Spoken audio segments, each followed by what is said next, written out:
is not here, Mr. Peter Chan, and to test the NCR Regional Director, Engineer Juvencio Ferrer, and of course all of the directors from TCL and TESDA. So your presence and strong support shows the strong leadership that we have from the private and public sector.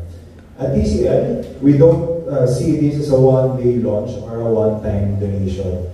This new TESDA TCL Center represents something deeper.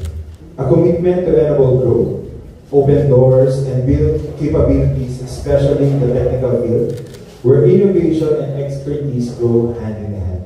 Today, we take the relationship further, investing not just in products, but in people, in skills, and in the possibilities of a better future.